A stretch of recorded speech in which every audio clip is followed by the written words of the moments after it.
আজকের মিটিং এর মূল ইস্যু ছিল যে স্বরাষ্ট্র মন্ত্রণালয়ের বিষয়ে যে প্রস্তুতি সামনে আমাদের জানেন যে নির্বাচন হবে। নির্বাচনের আমরা দুইটা সম্ভাব্য টাইম জানিয়েছি। একটা হচ্ছে যে স্যার জাতির উদ্দেশ্যে ভোটে জানিয়েছিলেন যে এপ্রিলের প্রথমার্ধে ইলেকশন হবে। পরবর্তীতে আমরা আরো জানিয়েছি যে যদি প্রস্তুতি সম্পূর্ণ হয়, সংস্কার হয়ে যায়, তাহলে সেটা রোজার আগেই ইলেকশন হতে পারে ফেব্রুয়ারিতে। তো এই বিষয়ে নির্বাচনের প্রস্তুতির বিষয়ে আসলে আজকে পুরো প্রায় 2 ঘন্টার মিটিং এ রিভিউ করা হয়েছে এবং আজকে অনেকগুলো ইম্পর্টেন্ট নির্দেশনা দিয়েছেন চিফ অ্যাডভাইজার। প্রথম নির্দেশনা ছিল যে আইন শৃঙ্খলা বিষয়ক যত প্রস্তুতি নির্বাচনকে ঘিরে সব প্রস্তুতি উনি নিতে বলেছেন বাই ডিসেম্বর। এই ডিসেম্বরের মধ্যে সমস্ত প্রস্তুতি শেষ করতে বলেছেন বাই ডিসেম্বর। মানে এই প্রস্তুতিগুলোর মধ্যে অনেকগুলো বিষয় আছে, যেমন আইন শৃঙ্খলা বাহিনীতে 17,000 নতুন member of security forces like police, BGB, coast guard নেওয়া হচ্ছে এই নির্বাচনকে সামনে রেখে। আপনি জানেন অনেক পায়তারা হয় যে এটাকে আইন শৃঙ্খলা পরিস্থিতি যাতে ডিটোরিয়েট করে সেই বিষয়ে অনেক পায়তারা থাকে। তো উনি আজকে নির্দেশ দিয়েছেন যে আইন শৃঙ্খলা বাহিনী যাতে কঠোরভাবে আইন প্রয়োগ করে এই আগামী মাসগুলোতে নির্বাচনকে সামনে রেখে। আর উনি মিটিং এ জানানো হয়েছে যে 8 লক্ষর মতো আইন শৃঙ্খলা বাহিনীর মেম্বাররা ইলেকশন ডিউটিতে থাকবেন। উনি নির্দেশ দিয়েছেন যে এই পুরো 8 লক্ষই যাতে এই ইলেকশনটা কিভাবে হবে আর শান্তিপূর্ণভাবে ইলেকশনটা যাতে হয় সেটার প্রশিক্ষণ তাদেরকে ইনশিওর করার কথা বলেছেন, যে তাদেরকে প্রশিক্ষণ করতে হবে এবং এই কাজটা করতে হবে ডিসেম্বরের মধ্যে। আর উনি নির্দেশ দিয়েছেন 18 থেকে 33। আপনি জানেন যে এবার অনেকে নতুন ভোট দিবেন। শেখ হাসিনার তিনটা ইলেকশনে, যেটা 2014, 2018 এবং 2024-এ আপনি জানেন আমাদের বিশাল আসলে ইলেকশনগুলো তো রিগড হয়েছিল।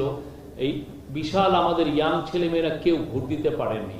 তো উনি নির্দেশ দিয়েছেন যে উনি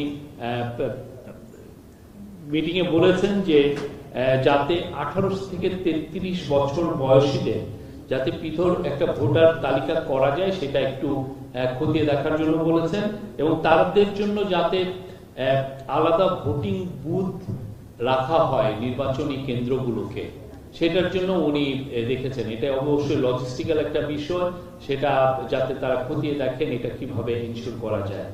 নির্বাচনকালীন সময়ে আইন শৃঙ্খলা বাহিনী কিভাবে ডিপ্লয়েড হবে এটা একটা ইস্যু। কোথায় কোথায় ডিপ্লয়েড হবে আপনারা জানেন যে বর্ডার এরিয়াতে কিভাবে ডিপ্লয়মেন্ট হবে, দেশের বিভিন্ন জায়গায় ডিপ্লয়মেন্ট এবং ঝুঁকিপূর্ণ কেন্দ্রে কিভাবে ডিপ্লয়মেন্ট হবে, কতজন আনসার থাকবেন, কতজন পুলিশের সদস্য থাকবেন, বিজিবি বা সেনাবাহিনী কিভাবে থাকবেন, স্ট্রাইক ফোর্স হিসাবে কিভাবে থাকবেন, সেগুলো নিয়ে আজকের মিটিং এ বিস্তারিত আলোচনা হয়। এবং ওইখানে বলা হয় যে 8 লক্ষের মধ্যে 5,70,000 হচ্ছে হলো আনসার এবং 1,41,000 হচ্ছেন পুলিশের সদস্য। উনি পুলিশকে বাংলাদেশের 47,000 পুলিশ, ওরা মিটিং এ বলা হয়েছে যে 47,000-এর মতো ভোটিং কেন্দ্র থাকবে এবং তারা দেখেছেন, অ্যাসেসমেন্ট করে দেখেছেন যে 16,000-এর মতো ভোট কেন্দ্র হচ্ছে ঝুঁকিপূর্ণ হতে পারে। তো এই ঝুঁকিপূর্ণ কেন্দ্রে কিভাবে শান্তিপূর্ণভাবে ইলেকশন ভোটটা কন্ডাক্ট করা যায় সেই জন্য উনি নির্দেশ দিয়েছেন এবং সেটা নিয়ে আজকে অনেক বিস্তারিত আলোচনা হয়েছে। তার মধ্যে যেগুলো মেজার চিন্তা ভাবনা করা হচ্ছে নেওয়ার জন্য, এবং সেটা হচ্ছে যে পুলিশের বডি ক্যাম রাখার জন্য এবং প্রত্যেকটা কেন্দ্র যাতে সিসিটিভির আওতায় আসে সেটা একটা নির্দেশনা দেওয়া হচ্ছে এবং এই সিসিটিভি গুলো যাতে মনিটরিংটাও ঠিক মতো হয়। মানে আমি সিসিটিভি লাগালাম কিন্তু দেখা যাচ্ছে মনিটরিং হচ্ছে না, সে বিষয়ে প্রশিক্ষণ নিতে বলেছেন এবং খুব এটা নিয়ে কাজগুলো করতে বলেছেন। আপনি জানেন যে বাংলাদেশ এক্সিকিউটিভ ম্যাজিস্ট্রেটটা ইলেকশনের সময় ডিপ্লয়েড হয় এবং জুডিশিয়াল ম্যাজিস্ট্রেটও ডিপ্লয় হয়। তো একটা মিটিং অবজার্ভ করা হয়েছে যে জুডিশিয়াল ম্যাজিস্ট্রেটদের অনেক সময় এই ভোট বিষয়ে তাদের প্রশিক্ষণের অভাব থাকে। তো তাদের কিভাবে ভালোভাবে প্রশিক্ষণ দিয়ে ভোটের জন্য তাদেরকে প্রস্তুত করা যায় সে বিষয়ে আজকে নির্দেশনা এসেছে। আর আগে আপনারা জানতেন যে ইলেকশনের সময় 4 দিন একটা পুলিশ বা সিকিউরিটি ফোর্সের একটা ডেপ্লয়মেন্ট হতো।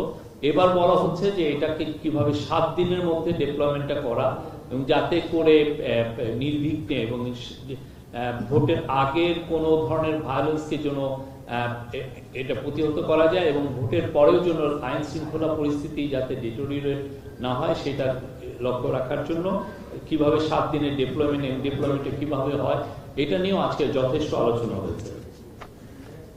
আর নির্বাচনের আগে ডিসি, এসপি, ওসি, টিএনও এগুলোকে রিশাফল করার কথা বলা হয়েছে, এবং রিশাফলটা কিভাবে করা হবে এটা একটা র্যান্ডম ওয়েতে করবে।